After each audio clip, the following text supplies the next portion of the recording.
Muchas gracias. Buenas tardes a todos y a todas. Para nosotros es un honor, es un gusto estar acá nuevamente. Digo nuevamente porque como Banco Central hemos estado impulsando este tema de tener tanto temas económicos como financieros en la currícula desde el año 2012. Nosotros hemos firmado un convenio con el Ministerio de Educación en ese momento y hemos renovado ese convenio incluso el año 2019, justamente porque consideramos muy importante como una institución también que somos del Estado, poder formar en temas económicos y financieros a toda la población. Ahora lo que vamos a presentar ahora son justamente los temas y los subtemas que habíamos mandado como propuesta curricular, que la va a presentar nuestro compañero Martín Villegas, que está representando la sugerencia de análisis del sistema financiero del Banco Central de Bolivia. Vamos a cederle la palabra. Gracias. Buenas tardes, agradecerles por su presencia en nombre del Banco Central de Bolivia. Como decía Tamara, nosotros tenemos un convenio institucional con ustedes para poder llegar con nuestro programa en realidad que tenemos en el Banco Central de Educación Económica Financiera hacia los alumnos, las personas jóvenes a través de ustedes, ¿no? Primero decirles que dentro del el objetivo de este taller es ver, ¿no? Transmitirles a ustedes la importancia que tiene para nosotros el hecho de que los estudiantes de secundaria y también los estudiantes de la escuela de educación puedan ya tener conocimientos de estos temas de economía. ¿Por qué? Porque para ellos y para todos nosotros la economía es el diario vivir de cada día. Para los estudiantes, sobre todo para las personas jóvenes, es el diario vivir. Todo el tiempo estamos escuchando de cómo está el contexto económico y peor ahora en los momentos difíciles que hemos tenido con la pandemia, han debido escuchar muchos en su casa que han tenido necesidades económicas, necesidades de ingresos, muchas personas se han quedado sin empleo y han sufrido muchas cosas, ¿no? Inclusive yo creo que muchos estudiantes, muchos jóvenes han tenido que buscar empleo o buscárselas para poder apoyar económicamente a sus familias. Entonces ellos tienen que tener más o menos una idea, los conceptos claros económicos. ¿Para qué? Para que puedan ellos también tener herramientas para entender, ¿no? Uno, las políticas económicas que está emprendiendo el Estado para que ellos puedan entenderlas, saber cuándo esas políticas están siendo correctas o cuándo algunas personas están desinformando quizás sobre las políticas económicas, o también ellos tengan el criterio para decir si esta política económica es buena, es mala, está realmente teniendo los resultados que tienen. Y por otro lado también para poder administrarse y gestionarse económicamente, ¿no? Ya sea como persona, como familia, como hogares, como empresas, como comunidades, ¿no? Entonces es importante por eso tener ciertos conceptos económicos. Estos conceptos económicos, estos temas como qué es la economía, qué es el Producto Interno Bruto, qué es el intercambio de bienes y productos, son temas muy importantes que tienen que estar en la currícula, ¿no? Esto nosotros sugerimos que deberían estar en la materia de ciencias sociales, ¿no? Estos son los temas, estos son los subtemas. ¿Por qué? Porque es importante que los alumnos entiendan qué es la economía, o sea, los conceptos básicos, ¿no? Entonces, la economía básicamente se da por el hecho de que los recursos no son ilimitados, ¿no? Hay escasez de los recursos, básicamente, y por eso se necesita que se economice, ¿no? Que se administre bien estos recursos escasos. Eso ustedes ya van a tener en la currícula que vamos a ir desarrollando. Pero este es el tema principal, ¿no? Les tenemos que explicar qué es la economía, cómo gestionar estos recursos escasos, ¿no? Y qué tipos de economías hay. Por ejemplo, aquí voy a resaltar qué es lo que es la economía plural, que es algo nuevo, ¿no? Que es un conjunto, está en la Constitución política, que es no solamente la economía estatal, la economía privada, pero sí está la economía cooperativista, la economía comunal, ¿no? Y todo esto tienen que convivir, ¿no? Todas esas economías en nuestro país, y es lo que se llama la economía plural. Seguramente eso ya vamos a poner, y hay que explicarles eso, ¿no? Los diferentes tipos de relaciones económicas que existen en nuestro país actualmente.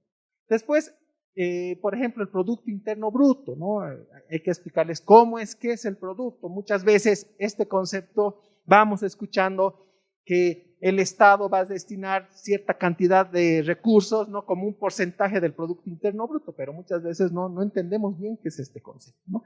Entonces, básicamente les vamos a explicar qué es este concepto, en la que va a estar explicado, ustedes les van a explicar, ¿no? Y el Producto Interno Bruto es básicamente la suma de la producción de todos los agentes económicos, y hay una metodología que tiene cada país para poder sumar toda esta producción. Es decir, cuánto aporta uno, cada sector, cada familia, cada incluso persona a la economía del país. También tenemos que ver cuáles son cómo funciona la economía, cómo se intercambian los bienes y productos. Aquí vamos a ver qué es el mercado, ¿no? ¿Cuál es la oferta y demanda, ¿no? ¿Para qué? Para directamente saber cómo se fijan los precios, qué tipo de mercados hay, cómo se intercambian en el mercado, cuál es el concepto de la oferta, ¿no? ¿Quiénes son los oferentes? O sea, serían los productores de bienes y servicios, quiénes demandan estos servicios, demandan todos, ¿no? Las empresas, los hogares, las familias, etc., ¿no? Entonces, todos estos conceptos que son básicos que ustedes están viendo son muy importantes para ya introducir a nuestros alumnos en darles esas herramientas, estos criterios para que puedan entender, ¿no? qué es la economía, ¿no? Cómo ellos están interviniendo y cómo están aportando en realidad con sus estudios, o cómo están aportando ellos para la economía del país.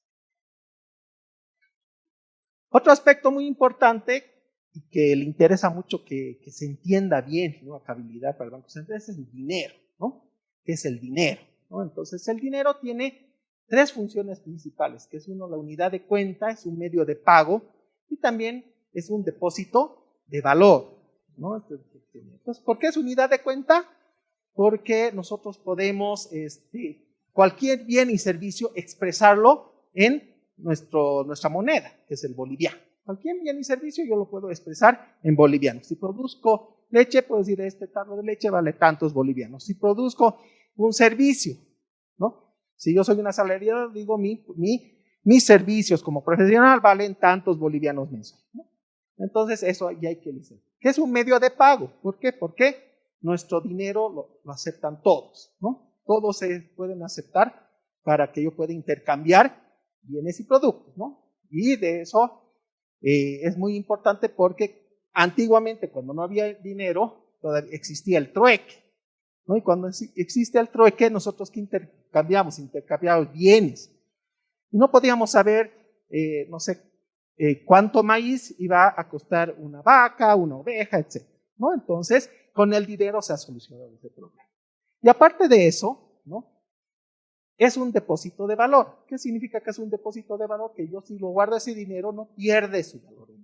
No debería, ¿no? No es lo mismo que yo en un trueque intercambie por productos, por tomates, y ahí yo los tomates no los voy a poder guardar mucho tiempo, porque son perecederos. Entonces se ha solucionado eso, ¿no?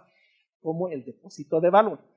Pero ese depósito de valor es, como les digo, es el hecho de que el dinero no debería perder su valor en el tiempo. Pero nosotros sabemos que a veces sí. Nosotros, cuando guardamos dinero, puede ser que este dinero pierda su valor en el tiempo. ¿Cuándo? Cuando existe la inflación, ¿no? Entonces, cuando existe, ¿qué es la inflación? Básicamente es el crecimiento sostenido de los precios, ¿no?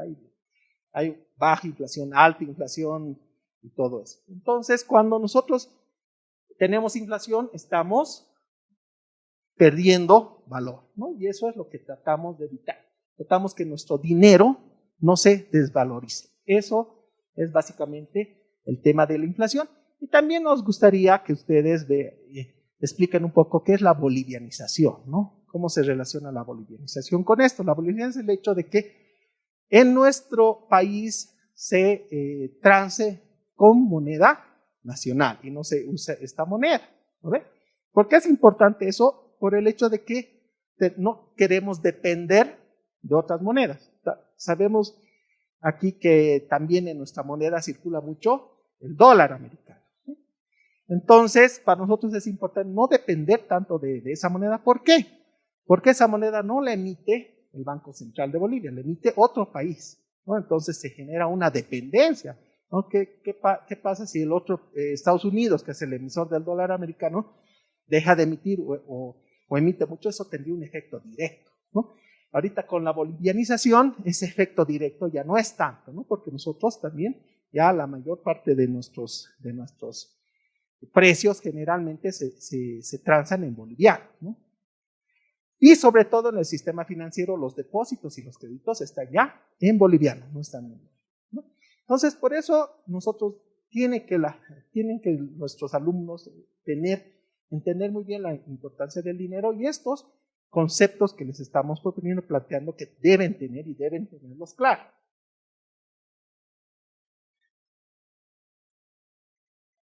La siguiente es la parte de la economía familiar, ¿no? Un poquito introducir estos temas, las importancias de algunos aspectos que se deberían practicar, ¿no? A nivel individual, a nivel familiar, a nivel de empresas, a nivel de pequeñas organizaciones productivas, etc., ¿no? Entonces ahí se va a ver el presupuesto familiar o el presupuesto, que básicamente es tener un plan de ingresos y gastos, ¿no? Se va a ver cuáles son los ingresos de los hogares, cómo yo genero mis ingresos a nivel de hogar, vendo servicios, vendo productos. En este tema igual se va a ver el gasto de los hogares, cuáles son los gastos principales que tenemos en bienes y servicios básicos, cómo vamos a hacer este gasto a través vamos seguramente a ir al mercado, vamos a tener otros medios de pago. Es importante ver que ya han aparecido otros medios de pago, por ejemplo las billeteras móviles, los pagos electrónicos, etcétera, ¿no? Y por último ver el ahorro. ¿Qué es el ahorro? Para nosotros es muy importante que quede claro para los estudiantes este concepto del ahorro. El ahorro es económicamente hablado, es la postergación del consumo actual para el consumo futuro, pero no lo vamos a decir así, ¿no? Es decir, de todos nuestros ingresos y todos nuestros gastos y nuestro presupuesto deberíamos destinar algo para guardar, ¿no? ¿Guardar con qué propósito? ¿No? Con tres básicos propósitos. Uno, el ahorro deberíamos guardar ¿para qué? Para alguna situación, alguna emergencia, ¿no? Entonces nosotros tenemos que tener más o menos un monto guardado de nuestros ingresos que se constituyen ahorro para atender cualquier situación de emergencia. Después, este ahorro también nos va a poder, si nosotros guardamos un poco de nuestro dinero, lo ahorramos, nos va a servir para luego poder invertir, ¿no? Poder generar una inversión, ¿no? Y poder comprar algo que nos genere mayores ingresos, ¿no? Una inversión siempre, el requisito es de que debería generarnos mayores ingresos. ¿Y para qué más ahorramos, no? ¿Para qué más ahorramos? También ahorramos con el propósito del retiro, de la jubilación, ¿no? Va a llegar un momento que ya no vamos a ser productivos, ya no vamos a poder generar nuestros ingresos y tenemos que pensar en eso, ¿no? Cuando ya termina nuestra edad, nuestra etapa productiva, tenemos que tener cierto ahorro para que nos podamos mantener. En otras palabras, es para la jubilación, ¿no? Entonces es muy importante este ahorro, ¿no? Entonces este ahorro también, cuando se va hacia la inversión, no solamente es para la inversión de nosotros mismos, también puede servir para que el ahorro genere inversión de otros agentes económicos. Es decir, hay muchas personas que ahorran, pero hay también hay empresas y hogares que necesitan ese ahorro para poder invertirlos y generar mayores ingresos, ¿no? Entonces, esa inversión va a ser a través de lo que nosotros decimos crédito, ¿no? Las personas que ahorran pueden otorgar crédito, ¿no?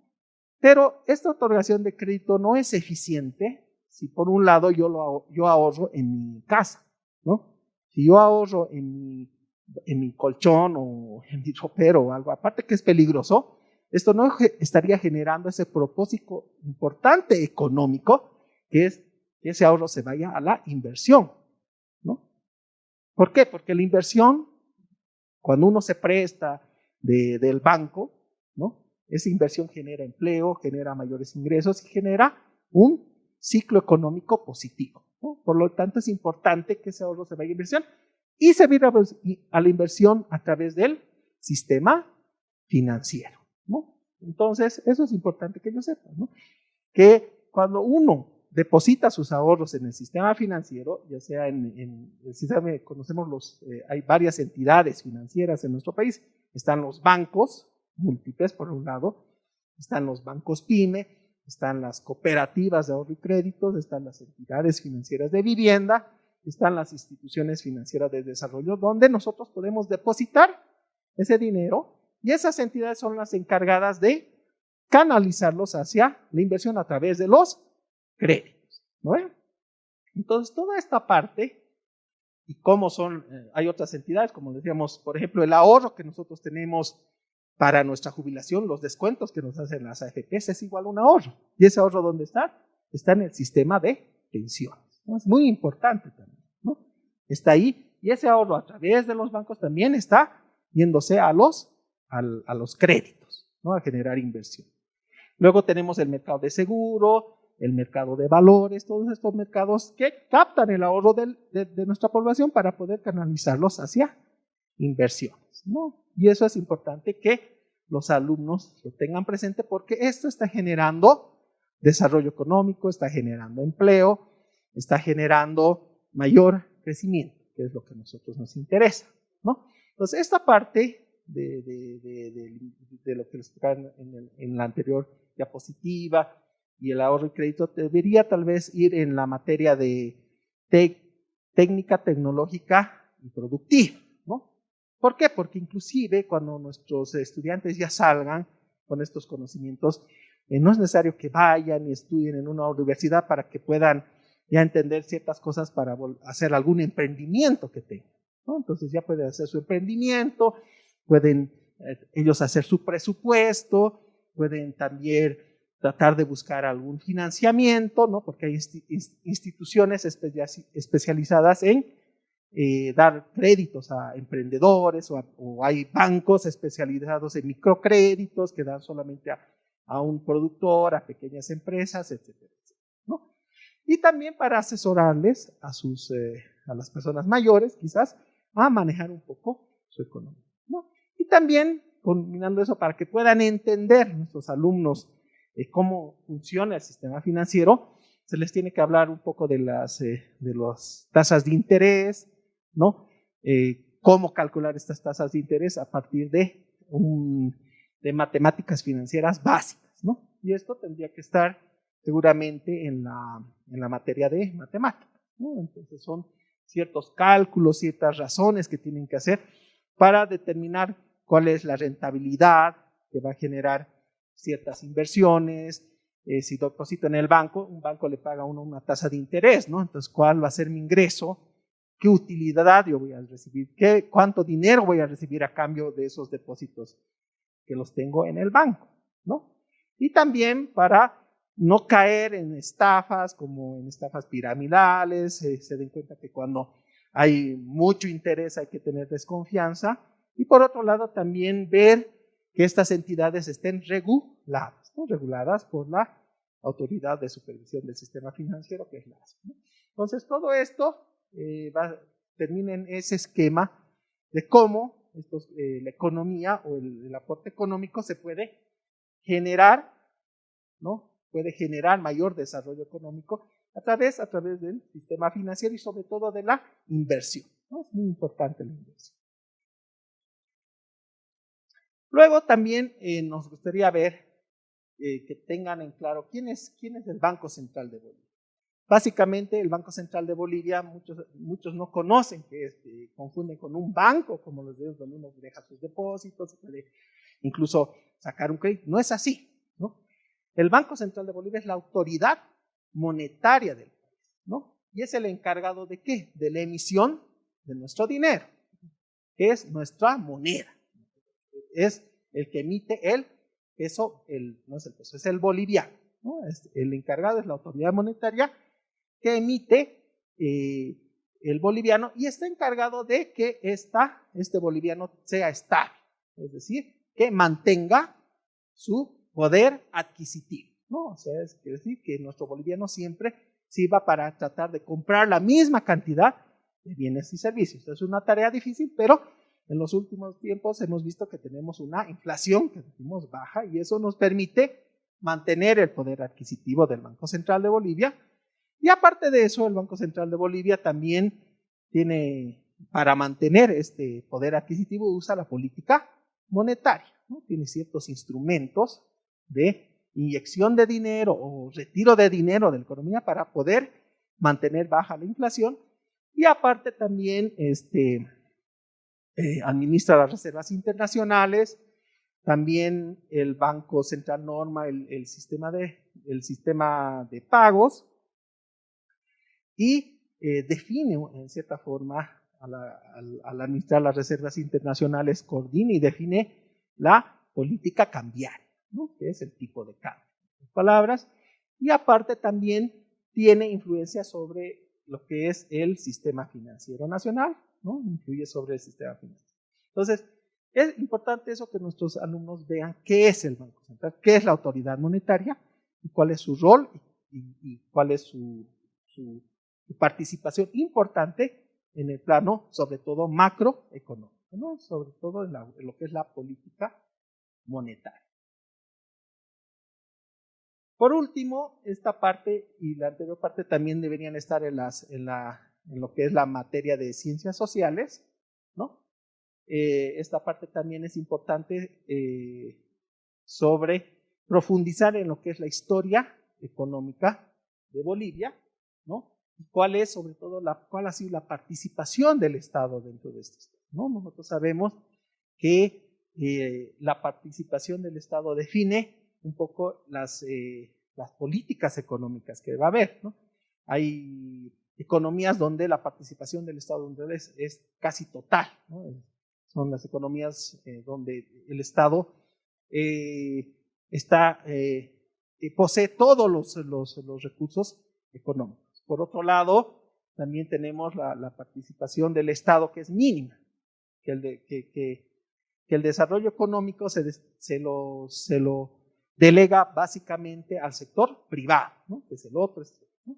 Y también hay las economías mixtas, que el Estado participa por un lado en el quehacer económico y por otro lado las empresas privadas.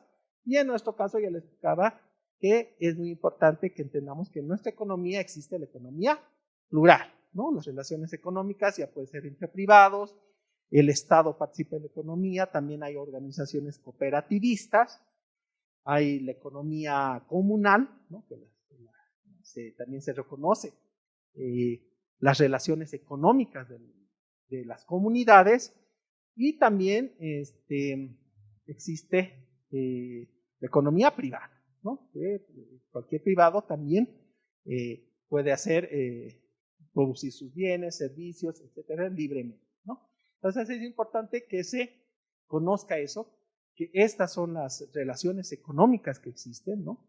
Que ya sea uno puede formar parte de una cooperativa o puede también tener, se está reconocida sus relaciones económicas dentro de la comunidad.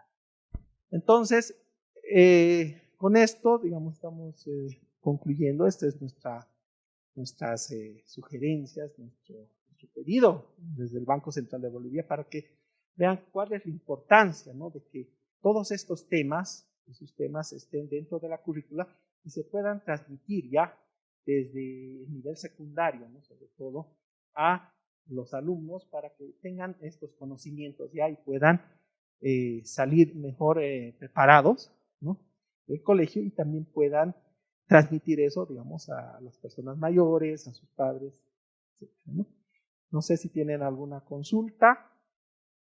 Tengo pregunta acerca de economía. ¿Por qué es importante que la educación en el país sea el modelo comunitario productivo? Y otro también, ¿cuál es el avance en el país sobre la educación productiva? Sí, es importante dentro de la economía plural. Hemos dicho que está el modelo comunitario productivo. Y es importante que sepan esto. ¿Por qué? Porque están rompiendo esos paradigmas, como decir, esos clásicos, se podría decir, de la economía. Es algo que realmente recién estamos nosotros reescribiendo prácticamente eso. ¿Por qué?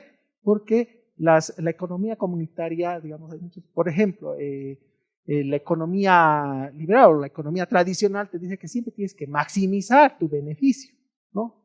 Es lo primero que tienes que hacer. Siempre cuando tú generes, inviertas en algo, des dinero, siempre le tienes que maximizar ese beneficio, tener el mayor beneficio. Pero en la economía comunal productiva no se da eso, ¿no? Hay otros factores que influyen, ¿no? Que a veces nosotros mismos los economistas no entendemos muy bien. Tenemos que más bien nosotros aprender de eso, ¿no? Y volver a aprender. Entonces, por eso es muy importante profundizar eso, porque es algo que sí existe en nuestra sociedad, sí existe en nuestro país, sí existe eso. Entonces eso tiene que estar incorporado y nosotros tenemos que entender y profundizarlo y obtener las cosas positivas de eso. ¿Para qué? Para que generemos un mayor bienestar, ¿no? Para nuestro país, ¿no? Un desarrollo, puede ser económico y social sobre todo, ¿no? Entonces por eso es muy importante. Sí, y en lo que preguntaba la compañera, ¿hasta dónde se ha llegado con el tema del desarrollo? Decías, ¿no? El productivo, justamente. ¿Qué es lo que ha pasado? Que este nuevo modelo lo que ha permitido es la redistribución del excedente económico del país. ¿En qué se redistribuye? Temas de educación, de salud y también de transporte de las vías. Entonces hemos visto que en los últimos años eso ha ido justamente mejorando. Ahora, en temas de cuánto se ha avanzado en la educación productiva, creo que el reto ha sido a través del Ministerio de Educación más bien en lograr esa formación técnica tecnológica productiva, que al principio ha sido tal vez experiencias muy reducidas, pero que estamos viendo que ya hay mayor avance. ¿Qué pasa pero con esta área de técnica tecnológica productiva? Una de las cosas importantes es esto de poder hacer también inversiones, emprendimientos, entonces que la base para lograr esta formación también técnica tecnológica productiva, ¿no? Entonces se ha pensado también combinar por eso con el área de técnica tecnológica productiva. Hay lindas experiencias, hemos podido ver algunas en Potosí, que han hecho incluso una empresa, comunidad educativa, habíamos visto. Entonces son esas cosas que queremos impulsar. Sí, buenas tardes. Me parecen muy pertinentes los contenidos que nos traen hoy día. Y en definitiva, tener conceptos básicos de economía, no solo en el nivel secundario, sino desde el nivel primario, es importante, ¿no? Y los niños, más allá de conocer los números o el manejo, el relacionarlo con el valor que estos tienen es significativo. En educación superior, en lo que es formación técnica tecnológica, los conceptos que ustedes nos traen y otros relacionados a emprendimientos son fundamentales. Nuestros profesionales, al egresar, cuentan con las habilidades para realizar sus propios emprendimientos, no en todos los casos buscando un espacio laboral en una entidad ya establecida, sino todo lo contrario, más bien realizando sus emprendimientos en base a las competencias adquiridas en las áreas específicas, y para ello necesitan tener un buen manejo del sistema financiero para poder acceder a créditos, ¿no? Es algo que, si bien tenemos en nuestros planes de estudio, en nuestras mallas curriculares, la asignatura de emprendimiento, es algo que tenemos que fortalecer, y es muy bueno que los estudiantes desde el nivel secundario ya vengan con los elementos bien específicos de lo que es política monetaria, administración, sistemas financieros, todo lo relacionado a la economía nacional y global, para que puedan realmente hacer emprendimientos adecuados, necesarios, en base a las demandas de la sociedad, ¿no? Solo eso quería complementar. Buenas tardes, compañeras y compañeros. Yo creo que esto de la educación financiera es importante no solamente en secundaria, sino también desde inicial y primaria, y que se relacione con, como decía, con el cotidiano, ¿no? También relacionado con los valores. O sea, el manejo del dinero, pero también vinculado a los valores. Generalmente siempre se lo relaciona con el ahorro, ¿no es cierto? Para los más chiquitos, para que nos puedan comprender el buen uso del dinero, pero también aquí hay que incorporar también que sean consumidores inteligentes también a la hora de, por ejemplo, de que yo voy a gastar mi dinero para comprar algún producto. Sin duda hay la necesidad de que sean críticos para ver qué producto van a comprar también, ¿no? Pero esto vinculado a los valores creo que es fundamental, porque parecería que a partir del dinero pues se han generado muchos antivalores también, ¿no?, a nivel mundial. Entonces hay que vincularlo también a estos valores que serían, por ejemplo, la responsabilidad, la honestidad, que son fundamentales a la hora de manejar el dinero, de utilizar el dinero. Por ejemplo, en primaria, como ustedes decían, ahí está la economía familiar, ¿no es cierto? Los ingresos, los egresos que tenemos que tener y cómo nosotros podemos hacer un mejor uso y manejo del dinero que tenemos, de los recursos, cómo también planificar todos los gastos que vamos a tener en el día a día. Esto también sería importante, no solamente pensar en secundaria, sino también en inicial y primaria. Nada más, gracias. Sí, evidentemente la formación en realidad tiene que ser desde muy pequeñitos, ¿no? Nosotros le hemos dado mayor énfasis a secundaria en el sentido de que, bueno, también teníamos que presentar los documentos para que estén además en relación al análisis que se habían hecho de los contenidos curriculares que nos han pasado. Hemos tratado de trabajarlos, los hemos trabajado en secundaria y los hemos trabajado también para la Escuela Superior de Formación de Maestros, pensando que también haya este aporte. Pero evidentemente sí es importante desde primaria, y las experiencias más importantes también son que los niños aprenden muy fácilmente el tema de manejo del dinero en relación, lo que decía, el tema de valores cuando son más pequeñitos, ¿no? Por ejemplo, ¿de dónde viene el dinero? Es muy interesante, porque el dinero no es algo que aparece, sino si está en relación al trabajo. Si uno trabaja, tiene un ingreso. Entonces, si tienes ese ingreso, no es como cualquier cosa que tienes que cuidarlo. ¿Y cómo lo cuidas? ¿Y cómo ahorras? Pero también hay un tema de ahorro que no solamente en dinero, sino que uno puede ahorrar, realizar esta economía familiar a partir del cuidado de ¿qué? Del consumo de agua, del consumo de la luz, de cuidar la ropita, de la alimentación. Entonces, realmente es un tema que está relacionado a muchos aspectos de la vida cotidiana. Si uno piensa en economía y finanzas de la familia, está relacionado al día a día. No, tal vez no lo hemos puesto en los temas curriculares, tal vez no lo hemos puesto como conceptos, pero en realidad es parte de nuestro diario vivir, ¿no? Entonces, desde los más pequeñitos, no es solo que conozcan el dinero, porque ya conocen, sino es como nosotros los vamos formando para que entiendan la importancia de esa monedita, desde esa monedita la importancia que tiene, porque eso está relacionado al trabajo, está relacionado al ahorro, está relacionado a la familia, está relacionado a la inversión, y así está creciendo, ¿no?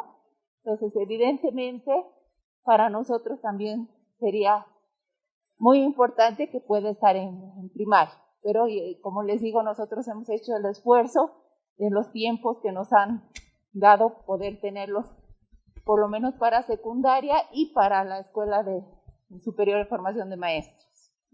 Un poco ¿será posible aquí, siempre hablamos de patria grande, ¿no ve? Entonces, ¿será posible tener una economía de integración latinoamericana, como que manejan en dólares, después euros, y nosotros como pueblos pequeños también, sería posible o es difícil, y en qué nos beneficiaría o en qué nos afectaría tal vez? Bueno, sí es posible, ¿no? Y hay experiencias, y nosotros también ya tenemos experiencias a nivel regionales, tenemos la comunidad andina, por ejemplo, también está el Mercosur, ¿no? Que ya son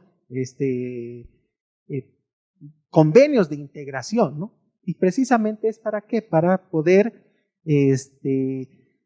compartir en realidad las ventajas que tenemos, ¿no? Las ventajas comparativas, que eso incluso competir las ventajas que tenemos como economías de los diferentes países, y que se pueda lograr mayor crecimiento, ya no solo a nivel nacional, sino también a nivel regional. Entonces sí hay avances, ¿no? Y bueno, hay que entenderlo esto, ¿no? Eso sería, en vez de uno parte de la economía del hogar, familiar, luego viene regional, de la comunidad, por ejemplo, ¿no? Mi comunidad, luego me voy a mi departamento, a mi país y ahora a mi región, ¿no? Y sí, estamos, digamos, hay avances y se ha demostrado, ¿no? Que es mejor sumar las sinergias de los diferentes países para poder obtener mayores beneficios, ¿no?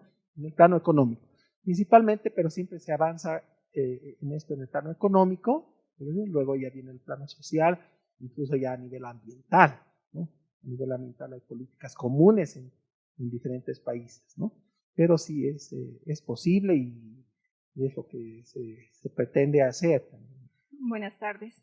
Bueno, como mi compañera ya mencionó, también, bueno, soy parte de lo que son los institutos técnicos tecnológicos y como visión está generar emprendedores, o sea, que nuestros estudiantes sean emprendedores.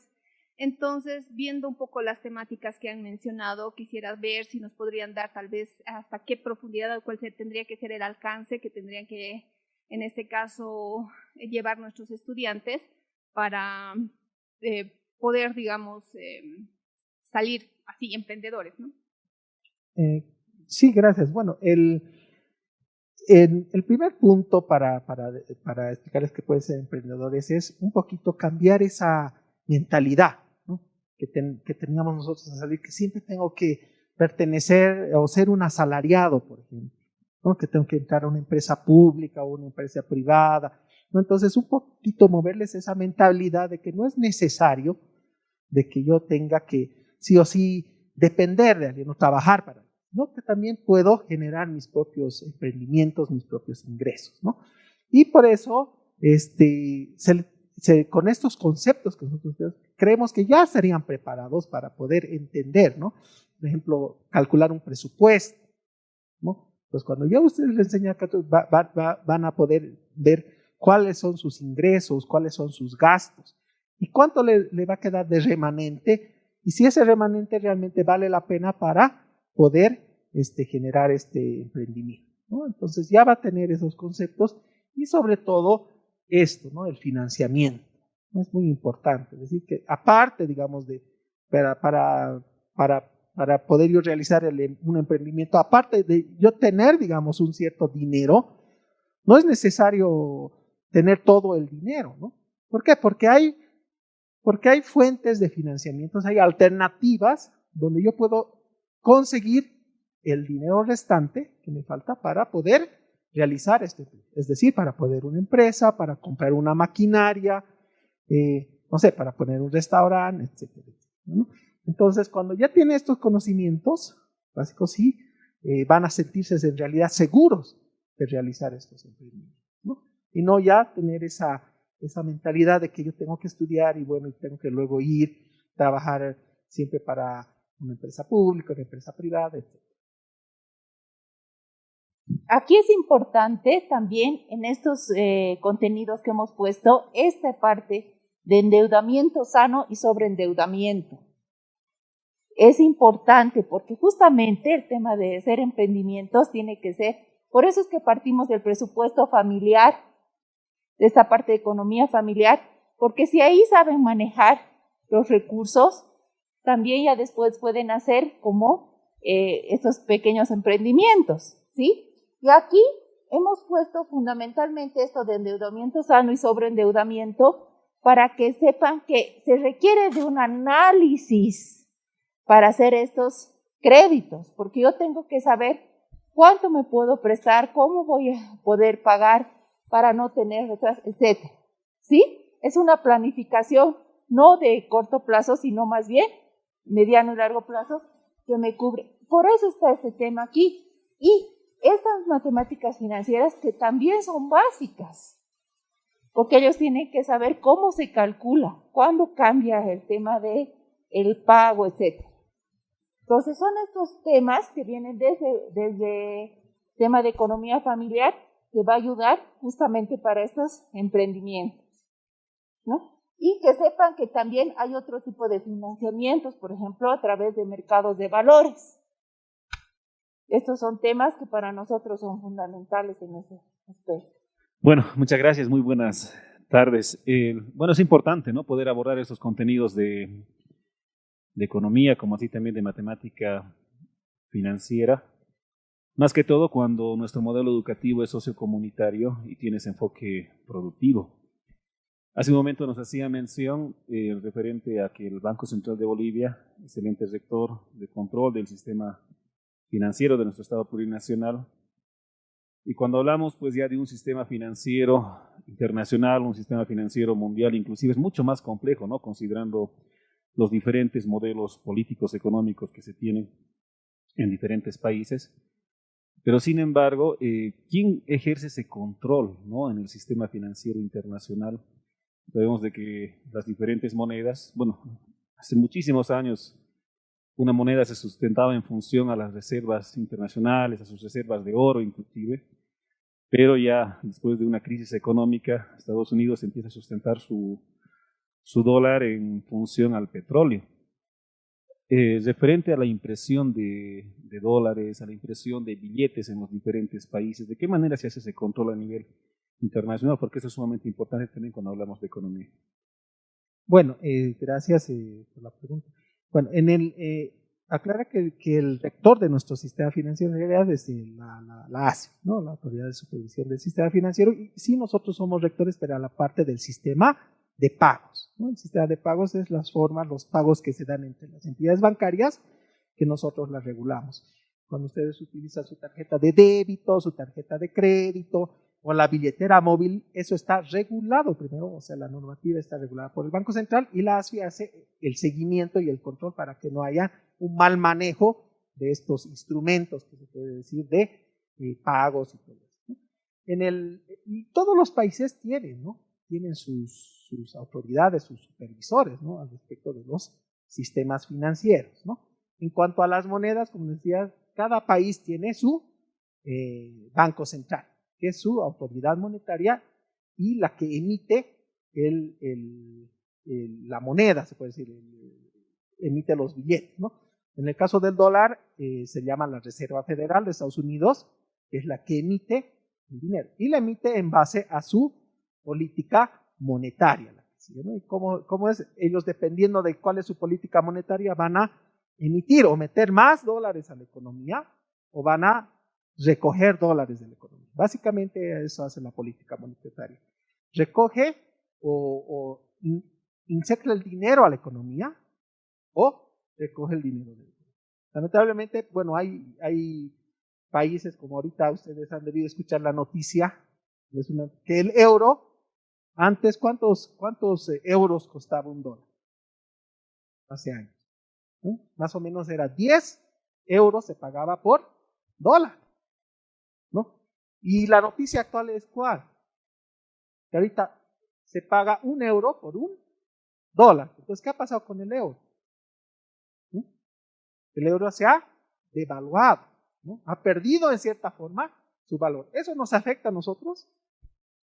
Sí, tiene un efecto directo. ¿Por qué? ¿Por qué? Porque muchos de nuestra población recibe remesas de nuestros compatriotas que están trabajando en Europa, ¿no? Y antes recibían 10 euros y compraban, o con 1 euro compraban 10 dólares. Ahora van a tener que mandar más euros para comprar dólar, porque aquí generalmente manejamos el dólar, ¿no? Pero en la Unión Europea sí hay un Banco Central Europeo. Sí es la autoridad monetaria, pero ya no es de un solo país, no es de España, sino es la autoridad monetaria de toda Europa, ¿no? ¿Qué está pasando? Esa autoridad monetaria no está siendo tan agresiva como el Banco Central de Estados Unidos en cuanto a recoger dinero de su economía, ¿no? ¿Por qué? Porque ellos tienen ahorita un grave problema en Europa. ¿Cuál es ese problema? La guerra entre Rusia y Ucrania. Eso les está afectando mucho económicamente, ¿no? Entonces, todos esos efectos sí se producen, ¿no? Y son efectos, son como decía la Tamara, que lo que yo hago inclusive como persona puede afectar a toda la economía. Entonces, es un efecto de lo que está pasando entre dos países, que está muy lejos de Estados Unidos inclusive, y de nosotros, pero que en la actualidad sí nos está afectando. ¿Por qué? Porque la economía siempre está interrelacionada. Esta interrelación económicas entre personas, entre países, entre comunidades, etc. ¿No? Entonces, sí, en algunos países sí hay organismos rectores o bancos centrales que dictan estas políticas, pero en otros países solamente cada país tiene su regulador o tiene su banco central, ¿no? Entonces, coordinar es algo muy difícil porque a veces una mala coordinación hace que más bien se generen mayores problemas económicos, ¿no? Sería bueno entonces tratar de que todos coordinen y todos hagan, digamos, se colaboren, pero a veces no es así, entonces se generan problemas económicos. Bien, buenas noches a todos quienes estamos en este espacio. Hemos estado atendiendo la socialización, también la participación de los compañeros. Considero de suma importancia el desarrollo de estos contenidos, de estas temáticas en el nivel secundario. Los colegas, los compañeros decían en el nivel inicial, primario también, sin embargo en secundaria con mayor prioridad o profundidad en el marco sobre todo del bachillerato técnico humanístico, ¿no? La educación técnica, tecnológica y productiva. En los últimos años, muchas unidades educativas se han ido transformando. Tenemos un crecimiento anual de unidades educativas pues, que optan, o padres de familia, comunidades educativas que deciden o quieren que sus hijos se formen como bachilleres técnico-humanísticos, ¿no? Entonces, el producto final de este proceso de formación es que el joven, el estudiante, después de este proceso, pueda desarrollar algunas iniciativas productivas, pueda generar emprendimientos productivos, pueda también continuar su formación en el área en el que sea especializado como bachiller técnico, es decir, que tenga la especialización. Pero para ello, o en este proceso es importante el desarrollar contenidos y sí vamos a trabajar en aquello en este proceso de actualización curricular, la educación financiera, pero también educación, la economía en procesos productivos. Entonces, en ese sentido sería muy, muy importante que cuando nosotros estemos trabajando la malla curricular de técnica tecnológica especializada en cuarto, quinto, sexto de secundaria, tener desde el Banco Central sugeriría, ¿no? Cómo el estudiante o el bachiller o también el técnico medio, el técnico superior, puede acceder al sistema financiero, sobre todo en relación a créditos productivos o fortalecer ese ámbito, ¿no? Entonces, eso a manera de sugerencia, porque esta es la mayor dificultad del bachiller, es decir, el financiamiento. Se tienen muchas ideas, se tienen muchas iniciativas, pero si no hay una fuente de financiamiento o no tienen la facilidad de acceder al mismo, esa es una limitante para los jóvenes emprendedores. Entonces, en esa medida veo necesario aquello. Y por otro lado también poder ir trabajando o que el estudiante pueda tener acceso, ¿no? A una página, a una plataforma donde pueda visibilizar estas posibilidades que ellos tienen. Por otro lado, ya finalmente vamos en el nivel secundario, desde la gestión pasada se ha ido trabajando en la Feria Bolivia Produce con bastante éxito, ¿no? Esta gestión también se tendrá ese espacio, ¿no? A nivel nacional. También sería importante invitar o que ustedes puedan también participar en el evento nacional, de tal manera que pues, en este evento van a participar los emprendimientos que ya tienen éxito, pero que de pronto crecerían todavía mucho más si tuvieran alguna fuente de financiamiento. Entonces, en esa medida sería una oportunidad también para nuestros bachilleres el poder acceder siempre a que su emprendimiento pueda crecer. Entonces, hacerles también ¿no? La invitación a que puedan participar de estos espacios. Bueno, aquello. Bien, compañeros, nuevamente agradecerles entonces por el compromiso que han puesto con el Ministerio de Educación a acudir a su convocatoria.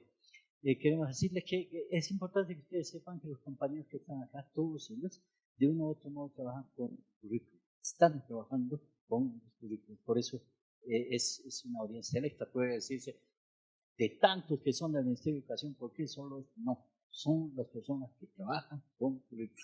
Por eso el Ministerio de Educación va a primero considerar la propuesta en su paquete, en su totalidad como está, pero además cada uno de nosotros va a ver qué partecita además se puede incluir en tal o cual otro lado, ¿no es cierto?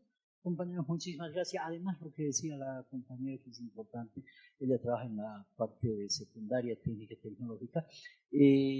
Cuando se esté haciendo ya el currículo en detalle, es posible que lo convoquemos para un asesoramiento más concreto, más específico, ¿no? Confiamos en el compromiso que ustedes ponen.